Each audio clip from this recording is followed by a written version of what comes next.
उस जवान ने अपना वृत्तांत कहना आरंभ किया। उसने कहा, मेरे पिता का नाम महमूद शाह था। वो काले द्वीपों का अधिपति था। वे काले द्वीप 4 विख्यात पर्वत है। उसकी राजधानी उसी स्थान पर थी जहां वो रंगीन मछलियों वाला तालाब है।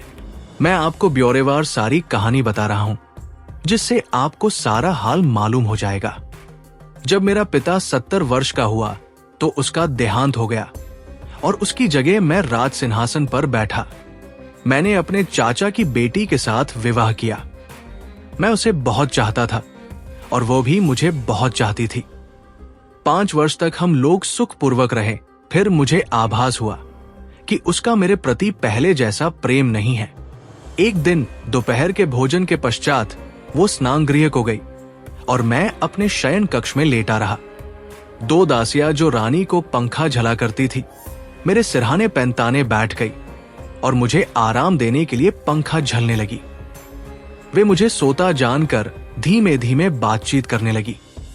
मैं सोया नहीं था, किंतु उनकी बातें सुनने के लिए सोने का बहाना करने लगा।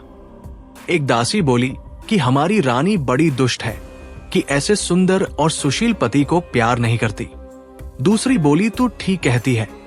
रात में बादशाह को अकेला सोता छोड़कर रानी न जाने कहा जाती है और बेचारे बादशाह को कुछ पता नहीं चलता। पहली ने कहा, ये बेचारा जाने भी कैसे। रानी रोज रात को उसके शरबत में कोई नशा मिलाकर उसे दे देती है। ये नशे से बिल्कुल बेहोश हो जाता है और रानी जहां चाहती है चली जाती है और प्रातः काल के कुछ पहले आकर इसे होश में लाने की सुगंधी सूंघा देती है। मेरे बुजुर्ग दोस्त, मुझे ये सुनकर इतना दुख हुआ कि उसे वर्णन करना मेरी सामर्थ्य के बाहर है। उस समय मैंने अपने क्रोध को संभालना उचित समझा और कुछ देर में इस तरह अंगड़ाइयां लेता हुआ उठा जैसे सचमुच सो रहा था। कुछ देर में रानी भी स्नान करके वापस आ गई। उस रात को भोजन के उपरांत में शयन करने के लिए लेटा तो रानी हमेशा की तरह मेरे लिए शरबत का प्याला लाई। मैंने प्याला ले लिया और उसकी आंख बचाकर खिड़की से बाहर फेंक दिया और खाली प्याला उसके हाथ में ऐसे दे दिया जैसे कि मैंने पूरा शरबत पी लिया है। फिर हम दोनों पलंग पर लेट गए। रानी ने मुझे सोता समझकर पलंग से उठकर एक मंत्र जोर से पढ़ा और मेरी तरफ मुंह फेर कर कहा कि तू ऐसा सो कि कभी न जागे। फिर वो भड़कीले वस्त्र पहनकर कमरे से निकल गई। मैं भी पलंग से उठा और तलवार लेकर उसका पीछा करने लगा। वो मेरे केवल थोड़ा ही आगे थी और उसकी पग ध्वनि मुझे सुनाई दे रही थी, लेकिन मैं ऐसे धीरे धीरे पांव रखकर उसके पीछे पीछे चल रहा था कि उसे मेरे आने का कोई आभास न मिले। वो कई द्वारों से होकर निकली। उन सभी में ताला लगे थे, किंतु उसकी मंत्र शक्ति से सभी ताले खुलते जा रहे थे। आखिरी दरवाजे से निकलकर जब वो बाग में गई तो मैं दरवाजे के पीछे छुपकर देखने लगा कि क्या करती है। वो बाग से आगे बढ़कर एक छोटे से वन के अंदर चली गई जो चारों ओर झाड़ियों से घिरा हुआ था। मैं भी एक अन्य मार्ग से होकर उस वन के अंदर चला गया और इधर उधर आंखें घुमाकर उसे ढूंढने लगा।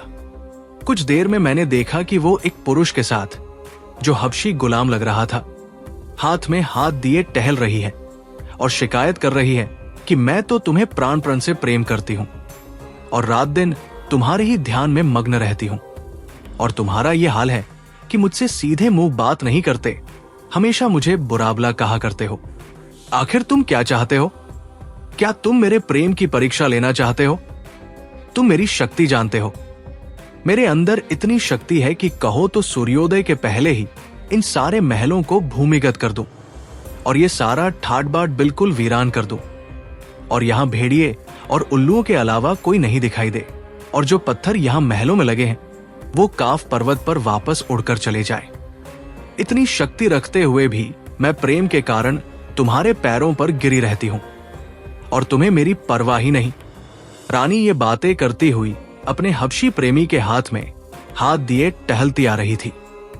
जब वे लोग उस झाड़ी के पास पहुंचे जहां मैं छुपा हुआ था, तो मैंने बाहर निकलकर हबशी की गर्दन पर पूरे जोर से तलवार का वार किया। वो लड़खड़ा कर गिर गया। मैंने समझा कि वो मर गया और मैं अंधेरे में वहां से खिसक गया। मैंने रानी को छोड़ दिया क्योंकि वह मुझे प्यारी भी थी और मेरे चचा की बेटी भी। रानी अपने प्रेमी को गिरता देखकर विह्वल हो गई। उसने मंत्र बल से अपने प्रेमी को स्वस्थ करना चाहा, किंतु वो केवल उसे मरने से बचा सकी। उस हबशी की हालत ऐसी हो गई थी कि उसे न जीवित कहा जा सकता था न मृत। मैं धीरे धीरे महल को लौटा। लौटते समय भी मैंने सुना कि रानी अपने प्रेमी के घायल होने पर करुण क्रंदन कर रही है। मैं उसे उसी तरह रोता पीटता छोड़कर अपने शयन कक्ष में आया और पलंग पर लेट कर सो रहा। प्रातःकाल जागने पर मैंने रानी को फिर अपनी बगल में सोता पाया। यह स्पष्ट था कि वो वास्तव में सो नहीं रही थी, केवल सोने का बहाना कर रही थी।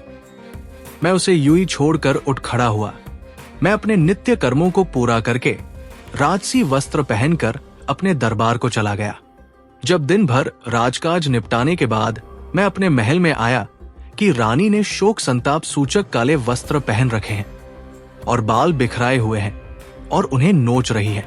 मैंने उससे पूछा कि ये तुम कैसा व्यवहार कर रही हो, ये संताप प्रदर्शन किस कारण है?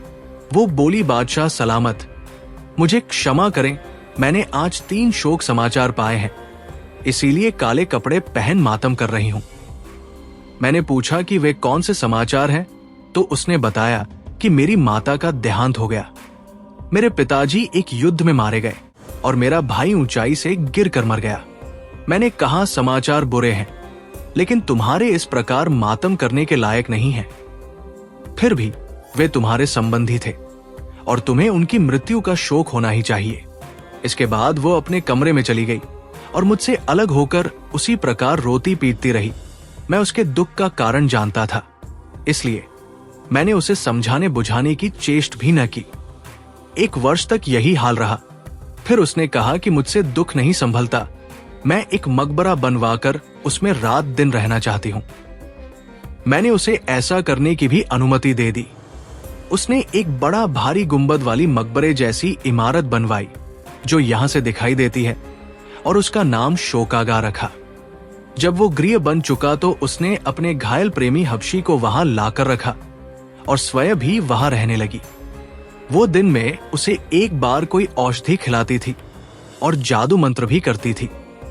फिर भी उसे ऐसा प्राणघातक घाव लगा था कि औषधि और मंत्रों के बल पर उसके केवल प्राण अटके हुए थे।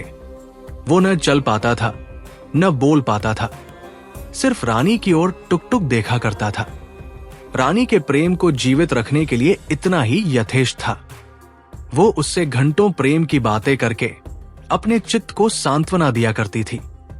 दिन में 2 बार उसके समीप जाती थी और देर तक उसके पास बैठी रहती थी।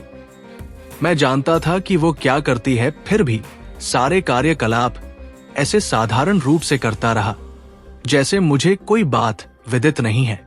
किंतु एक दिन मैं अपनी उत्सुकता नहीं रोक सका और मैंने जानना चाहा कि वो अपने प्रेमी के साथ क्या करती है। मैं उस मकबरे में ऐसी जगह छुप कर बैठ गया जहां से रानी और उसके प्रेमी की सारी बातें दिखाई सुनाई दे, लेकिन उनमें से कोई मुझे न देख सके। रानी अपने प्रेमी से कहने लगी कि इससे बड़ा दुर्भाग्य क्या हो सकता है कि मैं तुम्हें ऐसी विवशता की अवस्था में देखती हूं। तुम सच मानो, तुम्हारी दशा देखकर मुझे इतना कष्ट होता है कि जितना स्वयं तुम्हें भी नहीं होता होगा। मेरे प्राण, मेरे जीवनधार, मैं तुम्हारे सामने घंटों बैठी बातें करती हूं और तुम मेरी एक बात का भी उत्तर नहीं देते। अगर तुम मुझसे एक बात भी करो तो मेरे चित्त को बड़ा धैर्य मिले, बल्कि मुझे बड़ी प्रसन्नता हो। खैर, मैं तो तुम्हें देखकर ही धैर्य धारण किए रहती हूं। रानी इसी प्रकार अपने प्रेमी के सम्मुख बैठकर प्रलाप करती रही। मुझ मूर्ख से अपने रानी की ये दशा न देखी गई और उसका प्रेम मेरे हृदय में फिर उमड़ आया। मैं चुपचाप अपने महल में आ गया। कुछ देर में वह किसी काम से महल में आई तो मैंने कहा कि अब तुमने अपने सगे संबंधियों के प्रति बहुत शोक व्यक्त कर लिया, अब साधारण रूप से रानी जैसा जीवन बिताओ। वो रोकर कहने लगी कि बादशाह सलामत मुझसे ये करने के लिए न कहें। मैं उसे जितना समझाता बुझाता था उतना ही उसका रोना पीटना बढ़ता जाता था। मैंने उसे उसके हाल पर छोड़ दिया। वो इसी अवस्था में 2 वर्ष और रही। मैं एक बार फिर शोकागार में गया कि रानी और हबशी का हाल देखूं। मैं फिर छुप कर बैठ गया और सुनने लगा। रानी कह रही थी कि प्यारे, अब तो 2 वर्ष बीत गए हैं और 3रा वर्ष लग गया है। तुमने मुझसे एक बात भी नहीं की। मेरे रोने चिल्लाने और विलाप करने का तुम्हारे हृदय पर कोई प्रभाव नहीं होता। जान पड़ता है कि तुम मुझे बात करने के योग्य नहीं समझते, इसीलिए तुम अब मुझे देखकर आंखें भी बंद कर लेते हो। मेरे प्राण प्रिय, एक बार आंखें खोलकर मुझे देखो तो मैं तुम्हारे प्रेम में कितनी विह्वल हो रही हूं। रानी की ये बातें सुनकर मेरे तन बदन में आग लग गई। मैं उस मकबरे से बाहर निकल आया और गुंबद की तरफ मुंह करके कहा, गुंबद, तू इस स्त्री और उसे प्रेमी को, जो मनुष्य रूपी राक्षस है, निगल क्यों नहीं जाता? मेरी आवाज सुनकर मेरी रानी, जो अपने हबशी प्रेमी के पास बैठी थी, क्रोधांध होकर निकल आई और मेरे समीप आकर बोली, अभागे दुष्ट, तेरे कारण ही मुझे वर्षों से शोक ने जकड़ रखा है। तेरे ही कारण मेरे प्रिय की ऐसी दयनीय दशा हो गई है और वो इतनी लंबी अवधि से घायल पड़ा है। मैंने कहा, हाँ, मैंने ही इस कुकर्मी राक्षस को मारा है। ये इसी योग्य था और तू भी इस योग्य नहीं कि जीवित रहे, क्योंकि तूने मेरी सारी इज्जत मिट्टी में मिला दी है। ये कहकर मैंने तलवार खींच ली और चाहा कि रानी की हत्या कर दूं, किंतु उसने कुछ ऐसा जादू किया कि मेरा हाथ उठ ही न सका। फिर उसने धीरे धीरे कोई मंत्र पढ़ना आरंभ किया, जिसे मैं बिल्कुल न समझ पाया। मंत्र पढ़ने के बाद वो बोली, अब मेरे मंत्र की शक्ति देख। मैं आज्ञा देती हूं कि तू कमर से ऊपर जीवित मनुष्य रह और कमर से नीचे पत्थर बन जा। उसके ये कहते ही मैं वैसा ही बन गया जैसा उसने कहा था, अर्थात मैं न जीवित लोगों में रहा न मृतकों में। फिर उसने शोकागार से उठवाकर मुझे इस जगह लाकर रख दिया। उसने मेरे नगर को तालाब बना दिया और वहां एक भी मनुष्य नहीं रहने दिया। मेरे सभी दरबारी प्रजाजन मेरे प्रति निष्ठा रखते थे, अतएव उसने उन सबको अपने जादू से मछलियों में बदल दिया। इनमें जो सफेद रंग की मछलियां हैं वे मुसलमान हैं, लाल रंग वाली अग्निपूजक, काली मछलियां ईसाई और पीले रंग वाली यहूदी है। मैं जिन 4 काले द्वीपों का नरेश था, उन्हें उस स्त्री ने 4 पहाड़ियां बनाकर तालाब के चारों ओर स्थापित कर दिया। मेरे देश को उजाड़ और मुझे आधा पत्थर का बनाकर भी उसका क्रोध शांत नहीं हुआ। वो यहां रोज आती है और मेरे कंधों और पीठ पर सो कोड़े इतने जोर से मारती है कि हर चोट पर मेरे खून छलछला आता है। फिर वो बकरी के बालों की बनी एक खुरदरी काली कमली मेरे कंधों की ओर पीठ पर डालती है और उसके ऊपर सोने की तारकशी वाला भारी लबादा डालती है। ये वस्त्र वो मेरे सम्मान के लिए नहीं, बल्कि मुझे पीड़ा पहुंचाने के लिए करती है और मेरा मजाक उड़ाकर कहती है कि दुष्ट, तू तो 4 द्वीपों का बादशाह है, फिर अपने को इस अपमान और दुर्दशा से क्यों नहीं बचाता? शहरजाद ने कहानी जारी रखते हुए कहा कि इतना वृत्तांत बताने के बाद काले द्वीपों के बादशाह ने दोनों हाथ आकाश की ओर उठाए और बोला, हे सर्वशक्तिमान परमात्मा, हे समस्त विश्व के सृजनहार, यदि तेरी प्रसन्नता इसी में है कि मुझ पर इसी प्रकार अन्याय और अत्याचार हुआ करे, तो मैं इस बात को भी प्रसन्नता से सहूंगा। मैं हर हालत में तुझे धन्यवाद दूंगा। मुझे तेरी दयालुता और न्यायप्रियता से पूर्ण आशा है कि तू एक न एक दिन मुझे इस दारुण दुख से अवश्य छुड़ाएगा। वहां आने वाले खोजकर्ता बादशाह ने जब ये सारी कहानी सुनी तो उसे बड़ा दुख हुआ और वो विचार करने लगा कि इस निर्दोष जवाब बादशाह का दुख कैसे दूर किया जाए और उसकी कुल्टा रानी को कैसे दंड दिया जाए। उसने उससे पूछा कि तुम्हारी निर्लज्ज रानी कहाँ रहती है और उसका अभागा प्रेमी जिसके पास वो रोज जाती है किस स्थान पर पड़ा हुआ है।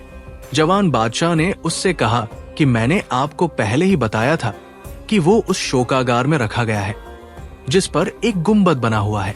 उस शोकागार को एक रास्ता इस कमरे से नीचे होकर भी है जहां इस समय हम लोग हैं। वो जादूगरनी कहाँ रहती है ये बात मुझे ज्ञात नहीं है, किंतु प्रति दिवस प्रातः काल वो मेरे पास मुझे दंड देने के लिए आती है और मेरी मारपीट करने के बाद फिर अपने प्रेमी के पास जाकर उसे कोई अरक पिलाती है जिससे वो जीवित बना रहता है। आगंतुक बादशाह ने कहा कि वास्तव में तुमसे अधिक दया योग्य व्यक्ति नहीं होगा।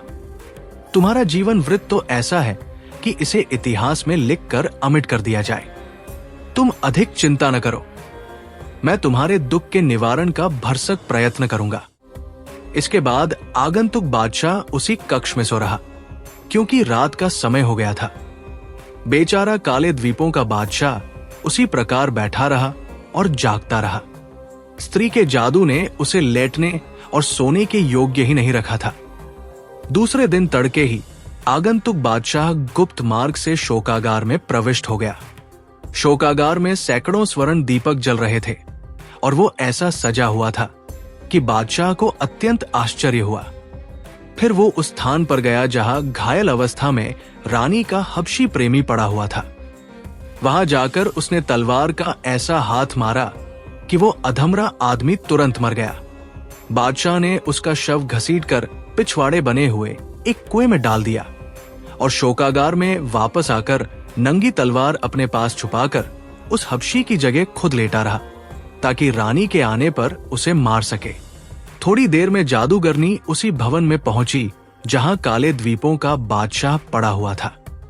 उसने उसे इस बेदर्दी से मारना शुरू किया कि सारी इमारतें उसकी चीख पुकार और आर्तनाद से गूंजने लगी।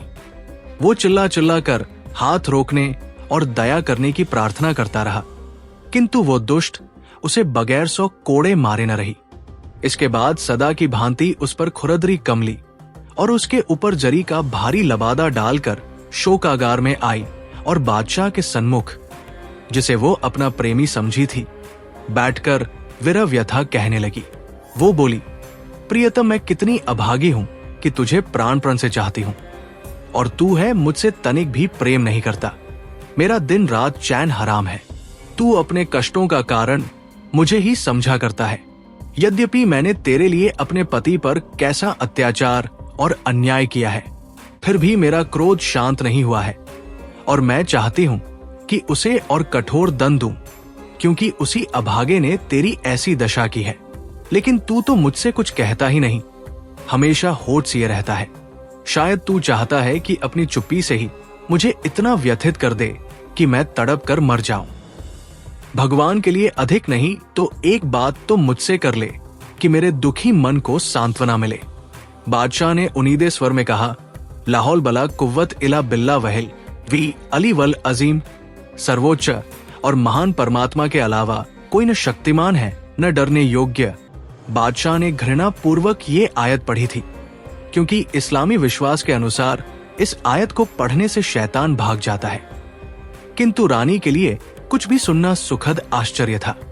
वो बोली कि प्यारे, ये सचमुच तू बोला था कि मुझे कुछ धोखा हुआ है। बादशाह ने हबशियों के से स्वर में घृणा पूर्वक कहा, तुम इस योग्य नहीं हो कि तुमसे बात करूं या तुम्हारे किसी प्रश्न का उत्तर दूं। रानी बोली, प्राण प्रिया, मुझसे ऐसा क्या अपराध हुआ है जो तुम ऐसा कह रहे हो? बादशाह ने कहा, तुम बहुत जिद्दी हो, किसी की नहीं सुनती, इसलिए मैंने कुछ नहीं कहा। अब पूछती हो तो कहता हूं। तुम्हारे पति के रात दिन चिल्लाने से मेरी नींद हराम हो गई है। अगर उसकी चीख पुकार न होती तो मैं कब का अच्छा हो गया होता और खूब बातचीत कर पाता।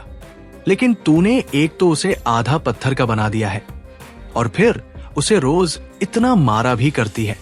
वो कभी सो नहीं पाता और रात दिन रोया और कराहा करता है और मेरी नींद भी नहीं लगने देता। अब तू खुद ही बता, क्या तुझसे बोलूं और क्या बात करूं? जादूगरनी ने कहा कि तुम क्या ये चाहते हो कि मैं उसे मारना बंद कर दूं और उसे पहले जैसी स्थिति में ले आऊं? अगर तुम्हारी खुशी इसी में है तो मैं अभी ऐसा कर सकती हूं। हबशी बने हुए बादशाह ने कहा कि मैं सचमुच यही चाहता हूं कि तू इसी समय जाकर उसे दुख से पूरी तरह छुड़ा दे, ताकि उसकी चीख पुकार से मेरे आराम में विघ्न न पड़े। रानी ने शोकागार के एक कक्ष में जाकर एक प्याले में पानी लेकर उस पर कुछ मंत्र फूका कि वो उबलने लगा। फिर वो उस कक्ष में गई जहां उसका पति था और उस पर वो पानी छिड़क कर बोली, यदि परमेश्वर तुझसे अत्यंत अप्रसन्न है और उसने तुझे ऐसा ही पैदा किया है तो इसी सूरत में रह, किंतु यदि तेरा स्वाभाविक रूप ये नहीं है तो मेरे जादू से अपना पूर्व रूप प्राप्त कर ले। रानी के ये कहते ही वो बादशाह अपने असली रूप में आ गया और प्रसन्न होकर उठ खड़ा हुआ। रानी ने कहा कि तू खैरियत चाहता है तो फौरन यहां से भाग जा, फिर कभी यहां आया तो जान से मार दूंगी। वो बेचारा चुपचाप निकल गया और एक और इमारत में छुप कर देखने लगा कि क्या होता है। रानी वहां से फिर शोकागार में आई और हबशी बने हुए बादशाह से बोली कि जो तुम चाहते थे वो मैंने कर दिया, अब तुम उठ बैठो जिससे मुझे चैन मिले। बादशाह हबशियों जैसे स्वर में बोला, तुमने जो कुछ किया है उससे मुझे आराम तो मिला है, लेकिन पूरा आराम नहीं। तुम्हारा अत्याचार अभी पूरी तरह से दूर नहीं हुआ है और मेरा चैन अभी पूरा नहीं लौटा है। तुमने सारे नगर को उजाड़ रखा है और उसके निवासियों को मछली बना दिया है। हर रोज आधी रात को सारी मछलियां पानी से सिर निकाल निकाल कर हम दोनों को कोसा करती हैं। इसी कारण मैं निरोग नहीं हो पाता। तुम पहले शहर और उसके निवासियों को पहले जैसा बना दो, फिर मुझसे बात करो। ये करने के बाद तुम अपनी बाह का सहारा देकर मुझे उठाना। रानी इस बात पर भी तुरंत राजी हो गई। वो तालाब के किनारे गई और थोड़ा सा अभिमंत्रित जल उस तालाब पर छिड़क दिया। इससे वे सारी मछलियां नर नारी बन गई और तालाब की जगह सड़कों, मकानों और दुकानों से भरा नगर बन गया। बादशाह के साथ आए दरबारी और अंगरक्षक जो उस समय तक वापस अपने नगर नहीं गए थे, इस प्रकार अपने को अपने देश से बहुत दूर एक बिल्कुल नए शहर में देखकर अत्यंत आश्चर्यान्वित हुए। सब कुछ पहले जैसा बनाकर वो जादूगरनी फिर शोकागार में गई और हंसी खुशी से चहकते हुए कहने लगी कि प्यारे, तुम्हारी इच्छानुसार मैंने सब कुछ पहले जैसा ही कर दिया है ताकि तुम पूर्णतः स्वस्थ और निरोग हो जाओ। अब तुम उठो और मेरे हाथ में हाथ देकर चलो। बादशाह ने हबशियों के स्वर में कहा कि मेरे पास आओ। वो पास गई। बादशाह बोला और पास आओ। वो उसके बिल्कुल पास आ गई। बादशाह ने उछलकर जादूगरनी की बाहें जकड़ ली और उसे एक क्षण भी संभलने के लिए न दिया और उस पर इतने जोर से तलवार चलाई कि उसके 2 टुकड़े हो गए। बादशाह ने उसकी लाश भी उसी कुएं में डाल दी जिसमें हबशी की लाश फेंकी थी। फिर बाहर निकलकर काले द्वीपों के बादशाह को खोजने लगा। वो भी पास के एक भवन में छुपा हुआ उसकी प्रतीक्षा कर रहा था।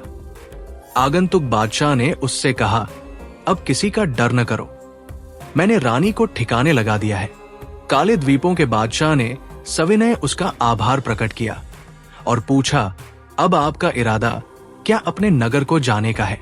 उसने जवाब दिया कि नगर ही जाऊंगा, लेकिन तुम अभी हमारे साथ चलो।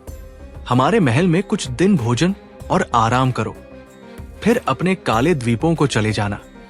जवान बादशाह ने कहा, क्या आप अपने नगर को यहां से निकट समझे हुए हैं? उसने कहा, इसमें क्या संदेह है, मैं तो 4-5 घड़ी के अंदर ही तुम्हारे महल में आ गया था।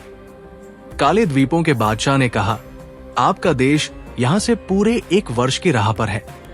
उस जादूगरनी ने अपने मंत्र बल से मेरे देश को आपके देश के निकट पहुंचा दिया था। अब मेरा देश फिर अपनी जगह पर वापस आ गया है। आगंतुक बादशाह को कुछ चिंता हुई। काले द्वीपों के बादशाह ने कहा, ये दूरी और निकटता कुछ बात नहीं है। मैं आपके उपकार से जीवन भर उन नहीं हो सकता। आगंतुक बादशाह अब भी चकराया हुआ था कि अपने देश से इतनी दूर कैसे पहुंच गया। काले द्वीपों के बादशाह ने कहा कि आपको इतना आश्चर्य क्यों हो रहा है? आप तो उस स्त्री की जादू की शक्ति स्वयं ही देख चुके हैं। आगंतुक बादशाह ने कहा कि खैर, अगर दोनों देशों में इतनी दूरी है तो तुम मेरे देश न जाना चाहो तो न चलो, लेकिन मेरे कोई पुत्र नहीं है, इसलिए मैं चाहता हूं कि मैं तुम्हें अपने देश का युवराज भी बना दूं, ताकि मेरे मरणोपरांत मेरे राज को भी तुम संभालो। काले द्वीपों के बादशाह ने यह स्वीकार कर लिया और 3 सप्ताह की तैयारी के बाद सेना और कोष का प्रबंध करके आगंतुक बादशाह के साथ उसकी राजधानी के लिए उसके साथ रवाना हुआ। उसने 100 ऊंटों पर भेंट की बहुमूल्य वस्तुएं लदवाई और अपने 50 विश्वस्त सामंतों और भेंट का सामान लेकर वो आगंतुक बादशाह के साथ उसकी राजधानी की ओर रवाना हुआ। जब उस बादशाह की राजधानी कुछ दिन की राह पर रह गई तो हरकारे भेज दिए गए कि बादशाह के पुनरागमन का निवास उसके भृत्यों और नगर निवासियों को दे दे। जब वो अपने नगर के निकट पहुंचा तो उसके सारे सरदार और दरबारी उसके स्वागत को नगर के बाहर आए और बादशाह की वापसी पर भगवान को धन्यवाद देने के बाद बताया कि राज्य में सब कुशल है। नगर में पहुंचने पर बादशाह का नगर निवासियों ने हार्दिक स्वागत किया। बादशाह ने पूरा हाल कहकर काले द्वीपों के बादशाह को अपना युवराज बनाने की घोषणा की और 2 दिन बाद उसे समारोह पूर्वक युवराज बना दिया और सामंतों दरबारियों ने युवराज को भेंट दी।